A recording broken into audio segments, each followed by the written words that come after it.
It's time. It's time. It's time.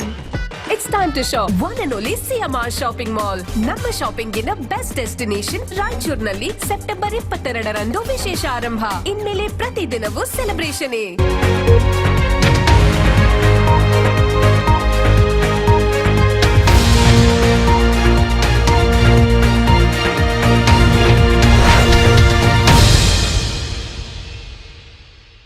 ನಮಸ್ಕಾರ ವೀಕ್ಷಕರೇ, ಕನ್ನಡ ಮಾತೃಭೂಮಿ ವಾರ್ತೆಗಳಿಗೆ ಸ್ವಾಗತ. ನಾನು ಸಂತೋಷಿ ಸರ್ವೇಕರ್. ಮೊದಲಿಗೆ ಹೆಡ್ಲೈನ್ಸ್.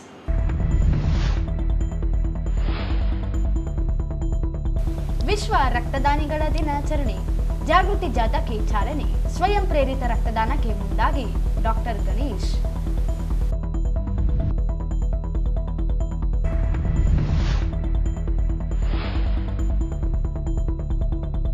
ಸಿಪಿಐಎಂಎಲ್ ಲಿಬರೇಷನ್ ಪಕ್ಷದ ಅಭ್ಯರ್ಥಿಗಳ ಬಂಧನ ಖಂಡಿಸಿ ಪ್ರತಿಭಟನೆ.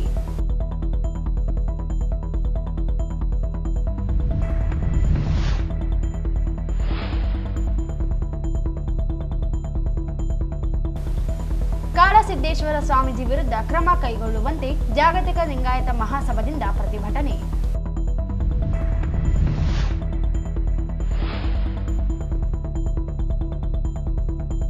ಹಾರುಬೂದಿ ಸಾಗಾಣೆಯಲ್ಲಿ ನಿಯಮ ಉಲ್ಲಂಘನೆ, ಭ್ರಷ್ಟಾಚಾರದಲ್ಲಿ ತೊಡಗಿದ ಅಧಿಕಾರಿಗಳ ವಿರುದ್ಧ ಕ್ರಮಕ್ಕೆ ಆಗ್ರಹ.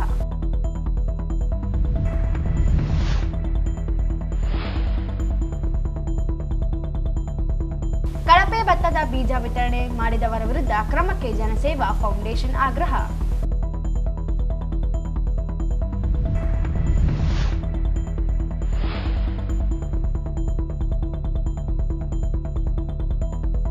ಹೈದರಾಬಾದ್ ಮುಖ್ಯ ರಸ್ತೆಯ ಡಾಂಬರೀಕರಣ ಮಾಡಲು ಒತ್ತಾಯ.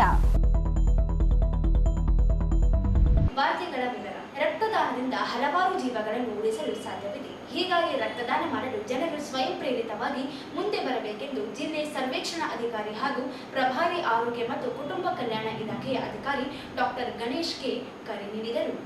ಅವರಂದು ನಗರದ ಜಿಲ್ಲಾ ಆರೋಗ್ಯ ಮತ್ತು ಕುಟುಂಬ ಕಲ್ಯಾಣ ಇಲಾಖೆಯ ಕಚೇರಿಯಲ್ಲಿ ಜಿಲ್ಲಾಡಳಿತ, ಜಿಲ್ಲಾ ಪಂಚಾಯಿತಿ, ಜಿಲ್ಲಾ ಪೊಲೀಸ್ ಇಲಾಖೆ, ಜಿಲ್ಲಾ ಆರೋಗ್ಯ ಮತ್ತು ಕುಟುಂಬ ಕಲ್ಯಾಣ ಇಲಾಖೆ, ಜಿಲ್ಲಾ ಏಡ್ಸ್ ತಡೆ ಮತ್ತು ನಿಯಂತ್ರಣ ಘಟಕ, ಭಾರತೀಯ ವೈದ್ಯಕೀಯ ಸಂಘ, ರಿಮ್ಸ್ ಆಸ್ಪತ್ರೆ, ನವೋದಯ ಆಸ್ಪತ್ರೆ, ಎಲ್ಲ ರಕ್ತ ನಿಧಿ ಕೇಂದ್ರಗಳು, ಲಯನ್ಸ್ ಕ್ಲಬ್, ರೆಡ್ ಕ್ರಾಸ್, ಹೊಸ ಬೆಳಕು, ರೆಡ್ ರಿಬ್ಬನ್ ಹಾಗೂ ವಿವಿಧ ಸಂಘ ಸಂಸ್ಥೆಗಳ ಸಂಯುಕ್ತ ಆಶ್ರಯದಲ್ಲಿ ರಾಷ್ಟ್ರೀಯ ಸ್ವಯಂ ಪ್ರೇರಿತ ರಕ್ತದಾನಿಗಳ ದಿನಾಚರಣೆಯ ಅಂಗವಾಗಿ ಆಯೋಜಿಸಿದ್ದ ಜಾಥಾ ಕಾರ್ಯಕ್ರಮಕ್ಕೆ ಹಸಿರು ನಿಶಾನೆ ತೋರಿಸಿ ಚಾಲನೆ ನೀಡಿ ಮಾತನಾಡಿದರು. ರಸ್ತೆ ಅಪಘಾತ ಸೇರಿ ತುರ್ತು ಸಂದರ್ಭಗಳಲ್ಲಿ ಜೀವ ಉಳಿಸಲು ರಕ್ತ ಅಗತ್ಯ. ಆದ್ದರಿಂದ ಪ್ರತಿಯೊಬ್ಬರೂ ರಕ್ತದಾನದ ಮಹತ್ವ ಅರಿತು ಇನ್ನೊಬ್ಬರಿಗೆ ನೆರವಾಗಬೇಕು ಎಂದರು.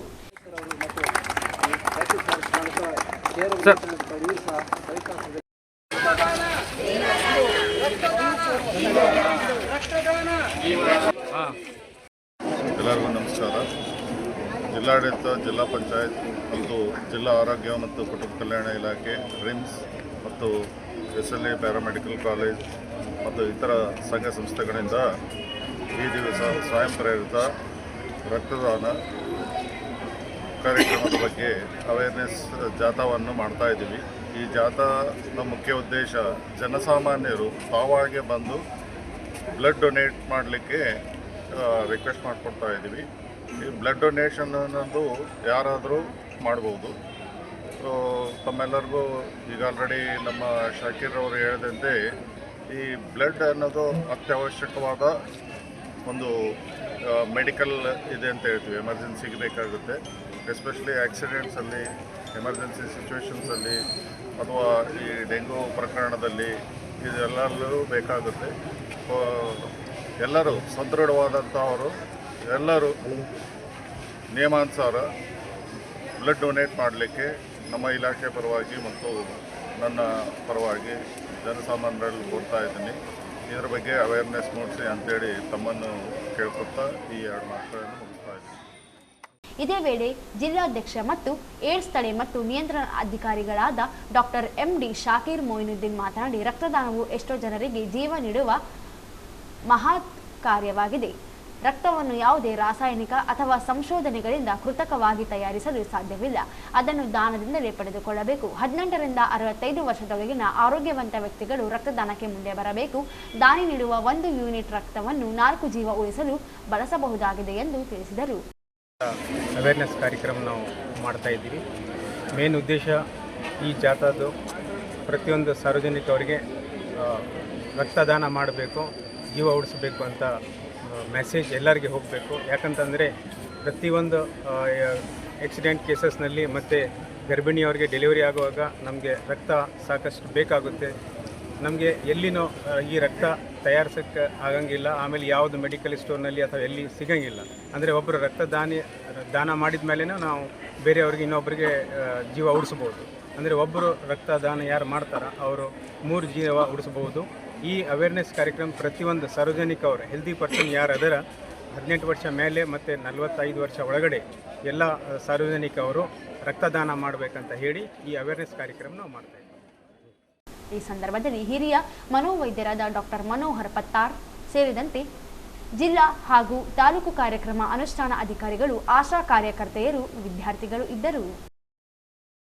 ಬಿಹಾರ್ ಚುನಾವಣೆಯಲ್ಲಿ ಸ್ಪರ್ಧಿಸಿದ ಸಿಪಿಐ-ಎಂಎಲ್ ಲಿಬರೇಷನ್ ಪಕ್ಷದ ಅಭ್ಯರ್ಥಿಗಳಾದ ಜಿತೇಂದ್ರ ಪಾಸ್ವಾನ್ ಹಾಗೂ ಹಾಲಿ ಶಾಸಕ ಸತ್ಯದೇವ್ ರಾಮ್ ಅವರ ಬಂಧನ ಮಾಡಿದ್ದು ಖಂಡನಾರ್ಹ. ಸಂಸದೀಯ ಪ್ರಜಾಪ್ರಭುತ್ವಕ್ಕೆ ಧಕ್ಕೆ ತರುತ್ತಿರುವ ಆಡಳಿತಾರೂಢ ಸರ್ಕಾರದ ವಿರುದ್ಧ ಕ್ರಮ ಜರುಗಿಸಬೇಕು ಎಂದು ಸಿಪಿಐ-ಎಂಎಲ್ ಲಿಬರೇಷನ್ ಪಕ್ಷದ ಮುಖಂಡರು ನಗರದ ಮಹಾನಗರ ಪಾಲಿಕೆ ಮುಂಭಾಗದಲ್ಲಿ ಪ್ರತಿಭಟನೆ ನಡೆಸಲಾಯಿತು. ಬಿಹಾರ್ ಚುನಾವಣೆಯಲ್ಲಿ ನಾಮಪತ್ರ ಸಲ್ಲಿಸಿದ ಕೂಡಲೇ ಸಿಪಿಐ-ಎಂಎಲ್ ಲಿಬರೇಷನ್ ಪಕ್ಷದ ಅಭ್ಯರ್ಥಿಗಳಾದ ಜಿತೇಂದ್ರ ಪಾಸ್ವಾನ್ ಮತ್ತು ಡರೌಲಿ ಶಾಸಕ ಸತ್ಯದೇವ್ ರಾಮ್ ಅವರ ಬಂಧಿಸಲಾಗಿದೆ. ಇದು ಸಂವಿಧಾನ ಬಾಹಿರವಾಗಿದೆ ಎಂದು ಆಕ್ರೋಶ ವ್ಯಕ್ತಪಡಿಸಿದರು. ವಿಫಲ ಆಡಳಿತದ ಕಾರಣ ಡಬಲ್ ಎಂಜಿನ್ ಸರ್ಕಾರದ ವಿರುದ್ಧ ಬಿಹಾರ ಜನತೆ ಬೀದಿಗಿಳಿದು ಹೋರಾಟಕ್ಕೆ ಮುಂದಾಗಿದ್ದು, ಈ ಆಕ್ರೋಶವನ್ನು ಎದುರಿಸಲು ಸಾಧ್ಯವಾಗದ ಬಿಜೆಪಿ ಜೆಡಿಯು ಮೈತ್ರಿಕೂಟವು ಪ್ರಜಾತಂತ್ರದ ಧ್ವನಿಯನ್ನು ಹತ್ತಿಕ್ಕಲು ದಮನ ಬೆದರಿಕೆ ಮೂಲಕ ಪೊಲೀಸ್ ಮತ್ತು ಆಡಳಿತ ಯಂತ್ರವನ್ನು ದುರುಪಯೋಗಪಡಿಸಿಕೊಳ್ಳುತ್ತಿವೆ ಎಂದು ಕಿಡಿಕಾರಿದರು. ಬಿಹಾರ ವಿಧಾನಸಭಾ ಚುನಾವಣೆಗೆ ಕೆಲವೇ ದಿನಗಳು ಇರುವಾಗ ಮಾದರಿ ನೀತಿ ಸಂಹಿತೆ ಜಾರಿಯಾಗುವ ಮುನ್ನವೇ 75 ಲಕ್ಷ ಮಹಿಳೆಯರ ಖಾತೆಗೆ 10,000 ರೂಪಾಯಿ ಪಾವತಿಸುವ ಯೋಜನೆಯನ್ನು ಪ್ರಧಾನಿಯವರು ಘೋಷಿಸಿದ್ದಾರೆ. ಅಭಿವೃದ್ಧಿಯನ್ನು ಕೈಗೊಳ್ಳದೆ ಜನವಿರೋಧಿಯಾಗಿ ಆಡಳಿತ ನಡೆಸಿದ ಮೈತ್ರಿ ಸರ್ಕಾರ ಜನರ ಕೋಪವನ್ನು ಎದುರಿಸಲು ಸಾಧ್ಯವಾಗದೆ ಅವರಿಗೆ ಆಮಿಷ ಓಡುತ್ತಿರುವುದಕ್ಕೆ ಜ್ವಲಂತ ಸಾಕ್ಷಿಯಾಗಿದೆ ಎಂದು ದೂರಿದರು. ಬಿಹಾರದ ಲಿಬರೇಷನ್ ಅಭ್ಯರ್ಥಿಗಳನ್ನು ಬಂಧಿಸಿದ ಅಕ್ರಮಕ್ಕೆ ಹೇಳಿ ಧಿಕ್ಕಾರ. ಸಿಪಿಐ-ಎಂಎಲ್ ಲಿಬರೇಷನ್ ಜಿಂದಾಬಾದ್. ಲಿಬರೇಷನ್ ಅಭ್ಯರ್ಥಿಗಳನ್ನು ಬಿಡುಗಡೆಗೊಳಿಸಿ. ಸಿಪಿಐ-ಎಂಎಲ್ ಲಿಬರೇಷನ್ ಜಿಂದಾಬಾದ್. ಸಂವಿಧಾನಕ್ಕೆ ಧಕ್ಕೆ ಮಾಡುತ್ತಿರುವ ಎನ್ಡಿಎ ಸರ್ಕಾರಕ್ಕೆ ಹೇಳಿ ಧಿಕ್ಕಾರ. ಸಿಪಿಐ-ಎಂಎಲ್ ಲಿಬರೇಷನ್ ಜಿಂದಾಬಾದ್. ಸಿಪಿಐ-ಎಂಎಲ್ ಲಿಬರೇಷನ್ जिंदाबाद जिंदाबाद जिंदाबाद सीपीआई-एमएल लिबरेशन जिंदाबाद जिंदाबाद जिंदाबाद।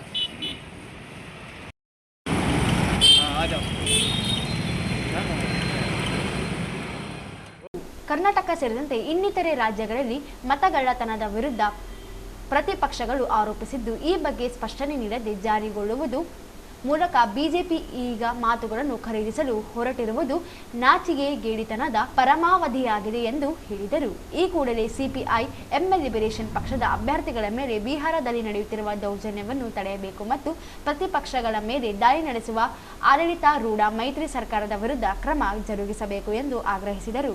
ಈ ಸಂದರ್ಭದಲ್ಲಿ ಪಕ್ಷದ ಜಿಲ್ಲಾ ಮುಖಂಡರಾದ ಅಜೀಜ್ ಜಾಗೀರ್ದಾರ್, ಮೊಹಮ್ಮದ್ ಅನೀಸ್ ಅಬಕಾರಿ, ಜಿಲಾನಿ ಯರಗೇರ, ನರಸಿಂಹಲು, ನಾಗಣ್ಣ ನಾಯಕ್, ರಮೇಶ್, ಮಹೇಶ್, ಮೊಹಮ್ಮದ್ ಗೌಸ್, ತಾಯಪ್ಪ ಚಂದ್ರ ಬಂಡ ಇದ್ದರು.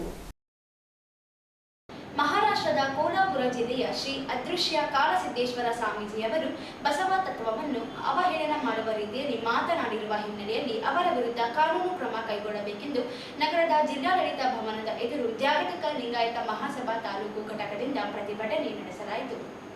ಮಹಾರಾಷ್ಟ್ರದ ಸಾಂಗ್ಲಿ ಜಿಲ್ಲೆಯ ಜತ್ತಾ ತಾಲೂಕಿನ ಬೀಡೂರು ವಿರಕ್ತ ಮಠದ ಕಾರ್ಯಕ್ರಮದಲ್ಲಿ ಲಿಂಗಾಯತ ಮಠಾಧೀಶರ ಬಗ್ಗೆ ಕೆಟ್ಟ ಪದಗಳಲ್ಲಿ ನಿಂದನೆ ಮಾಡಿರುವ ಅದೃಶ್ಯ ಕಾಲಸಿದ್ದೇಶ್ವರ ಸ್ವಾಮಿಗಳು ಲಿಂಗಾಯತ ಧರ್ಮ ಹಾಗೂ ಬಸವ ಭಕ್ತರ ಭಾವನೆಗೆ ಧಕ್ಕೆಯನ್ನುಂಟು ಮಾಡಿದ್ದಾರೆ ಎಂದು ಆರೋಪಿಸಿದರು. ಸೆಪ್ಟೆಂಬರ್ 1ರಿಂದ 30ರವರೆಗೆ ನಡೆದ ಬಸವ ಸಂಸ್ಕೃತಿ ಅಭಿಯಾನವು ಅಕ್ಟೋಬರ್ 5ರಂದು ಬೆಂಗಳೂರಿನಲ್ಲಿ ಯಶಸ್ವಿಯಾಗಿ ಸಮಾರೋಪಗೊಂಡಿತು. ಈ ಹಿನ್ನೆಲೆಯಲ್ಲಿ ಬಸವ ತತ್ವದ ನಿಜಾರ್ಥವನ್ನು ಜನಮಾನಸಕ್ಕೆ ತಲುಪಿಸಿದ ಮಠಾಧೀಶರನ್ನು ಪಾದರಕ್ಷೆಯಿಂದ ಹೊಡೆಯಬೇಕೆಂಬ ನುಡಿಗಳನ್ನು ಉಚ್ಚರಿಸುವುದು ನೇರವಾಗಿ ಬಸವ ಭಕ್ತರ ಮಾನಹಾನಿಗೆ ಕಾರಣವಾಗಿದೆ ಎಂದು ಪ್ರತಿಭಟನಾಕಾರರು ಆಕ್ರೋಶ ವ್ಯಕ್ತಪಡಿಸಿದರು. ಹಿಂದೆಯೂ ಕೂಡ ಈ ಸ್ವಾಮೀಜಿಯವರು ಬಸವ ತಾಲಿಬಾನಿಗಳು ಎಂದು ಬಸವ ಭಕ್ತರ ವಿರುದ್ಧ ಅವಹೇಳನಾತ್ಮಕ ಹೇಳಿಕೆ ನೀಡಿದ್ದರು. ಯಾವುದೇ ಕ್ರಮ ಕೈಗೊಳ್ಳದಿರುವುದರಿಂದ ಇಂತಹ ಘಟನೆಗಳು ಮರುಕಳಿಸುತ್ತಿವೆ ಎಂದು ಪ್ರತಿಭಟನಾಕಾರರು ವಿಷಾದ ವ್ಯಕ್ತಪಡಿಸಿದರು. ಸಮಾನತೆ ತತ್ವಕ್ಕೆ ಸಮಾನತೆ ತತ್ವಕ್ಕೆ ವಿಶ್ವ ಮಾನವರೆಲ್ಲ ಒಂದೇ ವಿಶ್ವ ಮಾನವರೆಲ್ಲ ಒಂದೇ ವಿಶ್ವಗುರು ಬಸವಣ್ಣನವರಿಗೆ ವಿಶ್ವಗುರು ಬಸವಣ್ಣನವರಿಗೆ ಲಿಂಗಾಯತ ಮಠಾಧಿಪತಿಗಳ ಒಕ್ಕೂಟಕ್ಕೆ ವಿಶ್ವಗುರು ಬಸವಣ್ಣನವರಿಗೆ ಬಸವಪರ ಸಂಘಟನೆಗಳ ಒಕ್ಕೂಟಕ್ಕೆ ಜಾಗತಿಕ ಲಿಂಗಾಯತ ಮಹಾಸಭಾ ರಿಜಿಸ್ಟರ್ಡ್ ಬೆಂಗಳೂರು ಮುಖ್ಯಮಂತ್ರಿಗಳು ಕರ್ನಾಟಕ ಸರ್ಕಾರ ವಿಧಾನಸೌಧ ಬೆಂಗಳೂರು ಶ್ರೀ ಜಿಲ್ಲಾಧಿಕಾರಿಗಳ ಮುಖಾಂತರ ಸನ್ಮಾನ್ಯರೇ ವಿಷಯ ಮಹಾರಾಷ್ಟ್ರದ ಕೊಲ್ಹಾಪುರ ಜಿಲ್ಲೆಯ ಶ್ರೀ ಅದೃಶ್ಯ ಕಾಡಸಿದ್ದೇಶ್ವರ ಸ್ವಾಮೀಜಿಯವರ ಮೇಲೆ ಸೂಕ್ತ ಕ್ರಮ ಕೈಗೊಳ್ಳುವ ಕುರಿತು ಮೇಲ್ಕಂಡ ವಿಷಯಕ್ಕೆ ಸಂಬಂಧಿಸಿದಂತೆ ತಮ್ಮಲ್ಲಿ ಅರಿಕೆ ಮಾಡಿಕೊಳ್ಳುವುದೇನೆಂದರೆ ಮಹಾರಾಷ್ಟ್ರದ ಕೊಲ್ಹಾಪುರ ಜಿಲ್ಲೆಯ ಶ್ರೀ ಅದೃಶ್ಯ ಕಾಡಸಿದ್ದೇಶ್ವರ ಸ್ವಾಮೀಜಿಯವರು ದಿನಾಂಕ 9/10/2025 ಮಹಾರಾಷ್ಟ್ರದ ಸಾಂಗ್ಲಿ ಜಿಲ್ಲೆಯ ಜತ್ತ ತಾಲೂಕಿನ ಬೀಳೂರು ವಿರಕ್ತ ಮಠದ ಕಾರ್ಯಕ್ರಮದಲ್ಲಿ ಭಾಗವಹಿಸಿ ಕರ್ನಾಟಕದಲ್ಲಿ ಲಿಂಗಾಯತ ಮಠಾಧೀಶರ ಒಕ್ಕೂಟದಿಂದ ಸೆಪ್ಟೆಂಬರ್ 1ರಿಂದ 30ರವರೆಗೆ ಬಸವ ಸಂಸ್ಕೃತಿ ಅಭಿಯಾನವು ಯಶಸ್ವಿಯಾಗಿ ನಡೆದು ಅಕ್ಟೋಬರ್ 5ರಂದು ಬೆಂಗಳೂರಿನಲ್ಲಿ ಸಮಾರಂಭಗೊಂಡಿತು. ಈ ಕಾರ್ಯಕ್ರಮದಲ್ಲಿ ಸಕ್ರಿಯವಾಗಿ ಪಾಲ್ಗೊಂಡು ಜನಮಾನಸಕ್ಕೆ ಬಸವ ತತ್ವದ ನಿಜ ಆಚರಣೆಗಳನ್ನು ತಿಳಿಯಪಡಿಸಿದ ಮಠಾಧೀಶರನ್ನು ಸಾಮಾನ್ಯರು ಬಳಸಬಾರದ ಭಾಷೆಯಲ್ಲಿ ಅತಿ ಕೆಟ್ಟ ಪದಗಳಿಂದ ನಿಂದಿಸಿ ಮಾತನಾಡಿರುತ್ತಾರೆ. ಮುಂದುವರೆದು ಅವರನ್ನು ಪಾದರಕ್ಷೆಯಿಂದ ಹೊಡೆಯಬೇಕು ಎಂದು ಹೇಳಿ ಇಡೀ ಲಿಂಗಾಯತ ಧರ್ಮದ ಗುರುವರ್ಗಕ್ಕೆ ಕಾನೂನಿನ ಅನ್ವಯ ತಕ್ಷಣ ಕ್ರಮ ಕೈಗೊಂಡು ಅವರು ಕರ್ನಾಟಕಕ್ಕೆ ಪ್ರವೇಶಿಸಿ ಪ್ರಚೋದನಾತ್ಮಕ ವಾತಾವರಣ ಸೃಷ್ಟಿಸುವುದನ್ನು ತಡೆಯಬೇಕು ಎಂದು ಒತ್ತಾಯಿಸಿದರು. ಪ್ರತಿಭಟನೆಯ ನಂತರ ಅಪರ ಜಿಲ್ಲಾಧಿಕಾರಿ ಶಜಾವಾನಂದ ಭಜಂತ್ರಿಗೆ ಮನವಿ ಸಲ್ಲಿಸಲಾಯಿತು. ಪ್ರತಿಭಟನೆಯಲ್ಲಿ ಮಹಾಸಭಾದ ಜಿಲ್ಲಾಧ್ಯಕ್ಷ ಪಿ ರುದ್ರಪ್ಪ, ಬಸವ ಕೇಂದ್ರದ ಗೌರವಾಧ್ಯಕ್ಷ ಹರವಿ ನಾಡಗೌಡ, ಹಿಂದುಳಿದ ವರ್ಗಗಳ ಒಕ್ಕೂಟದ ಜಿಲ್ಲಾಧ್ಯಕ್ಷ ಕೆ ಶಾಂತಪ್ಪ, ಅಖಿಲ ಭಾರತ ವೀರಶೈವ ಮಹಾಸಭಾದ ಜಿಲ್ಲಾಧ್ಯಕ್ಷ ಚಂದ್ರಶೇಖರ್ ಪಾಟೀಲ್ ಮಿರ್ಜಾಪುರ್, ಚುಕ್ಕಿ ಸೂಗಪ್ಪ ಸಾಹುಕಾರ್, ತಾಲೂಕಾ ಅಧ್ಯಕ್ಷ ಜೆ ಬಸವರಾಜ್, ಉಪಾಧ್ಯಕ್ಷ ಚನ್ನ ಬಸವಣ್ಣ, ದಲಿತ ಸಂಘದ ಮುಖಂಡ ಎಂ ವಿರೂಪಾಕ್ಷಿ, ಹರವಿ ಶಂಕರಗೌಡ ಹಾಗೂ ಅನೇಕರು ಇದ್ದರು. ಎಆರ್ವಿ ಸಿಮೆಂಟ್ ಸೊಸೈಟಿ ಮತ್ತು ವೈಟಿಪಿಎಸ್ ಅಧಿಕಾರಿಗಳು ಹಾರು ಬೂದಿ ಸಾಗಾಟ ಮಾಡುವ ಒಪ್ಪಂದ ಮತ್ತು ಷರತ್ತು ನಿಯಮಗಳನ್ನು ಗಾಳಿಗೆ ತೂರಿ ಭ್ರಷ್ಟಾಚಾರದಲ್ಲಿ ಭಾಗಿಯಾದ ಅಧಿಕಾರಿಗಳ ವಿರುದ್ಧ ಕ್ರಮ ಕೈಗೊಳ್ಳಬೇಕೆಂದು ಕಲ್ಯಾಣ ಕರ್ನಾಟಕ ರೈತ ಸಂಘ ಹಾಗೂ ಹಸಿರು ಸೇನೆ ಸಂಘಟನೆ ವತಿಯಿಂದ ವೈಟಿಪಿಎಸ್ ಕಾರ್ಯನಿರ್ವಾಹಕ ನಿರ್ದೇಶಕರಿಗೆ ಮನವಿ ಸಲ್ಲಿಸಲಾಯಿತು.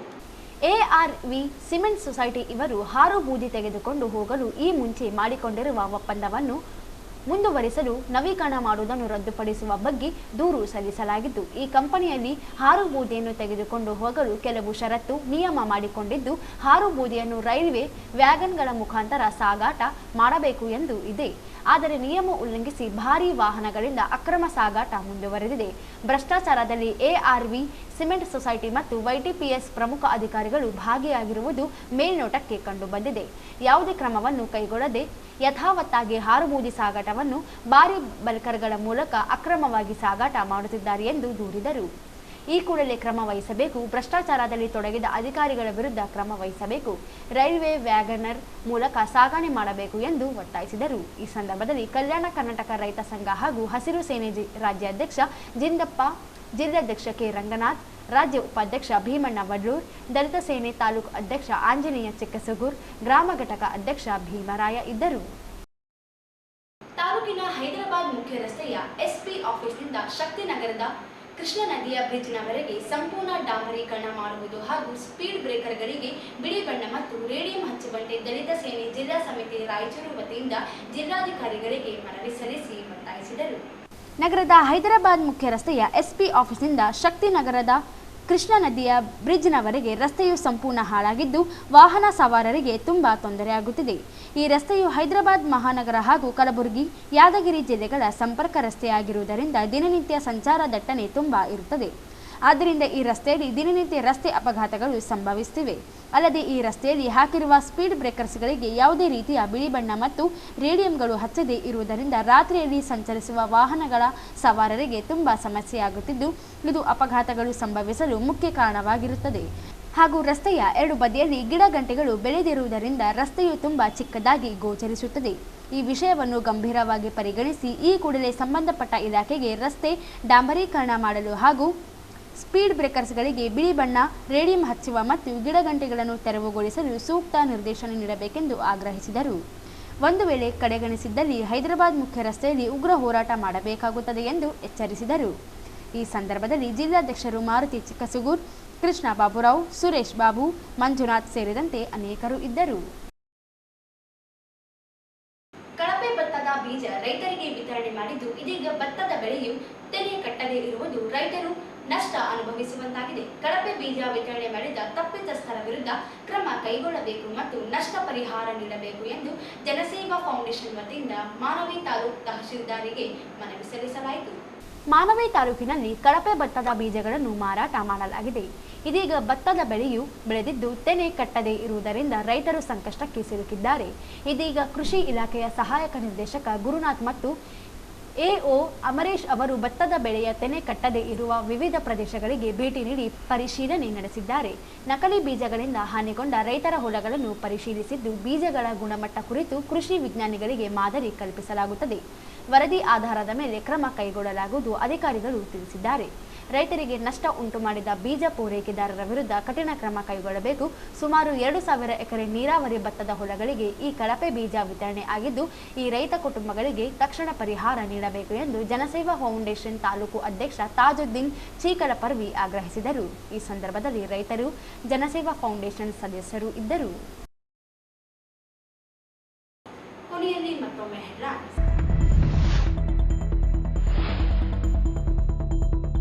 ವಿಶ್ವ ರಕ್ತದಾನಿಗಳ ದಿನಾಚರಣೆ, ಜಾಗೃತಿ ಜಾಥಾಕ್ಕೆ ಚಾಲನೆ, ಸ್ವಯಂ ಪ್ರೇರಿತ ರಕ್ತದಾನಕ್ಕೆ ಮುಂದಾಗಿ ಡಾಕ್ಟರ್ ಗಣೇಶ್.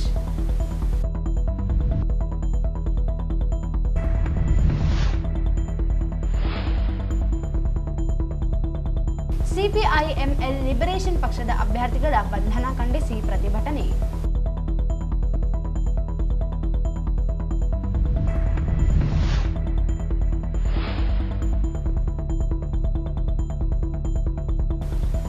ಕಾಡಸಿದ್ದೇಶ್ವರ ಸ್ವಾಮೀಜಿ ವಿರುದ್ಧ ಕ್ರಮ ಕೈಗೊಳ್ಳುವಂತೆ ಜಾಗತಿಕ ಲಿಂಗಾಯತ ಮಹಾಸಭಾದಿಂದ ಪ್ರತಿಭಟನೆ.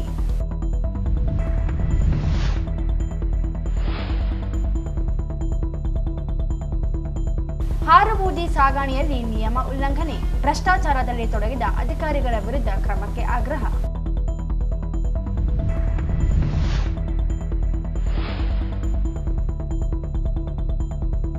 ಕಳಪೆ ಭತ್ತದ ಬೀಜ ವಿತರಣೆ ಮಾಡಿದವರ ವಿರುದ್ಧ ಕ್ರಮಕ್ಕೆ ಜನಸೇವಾ ಫೌಂಡೇಶನ್ ಆಗ್ರಹ.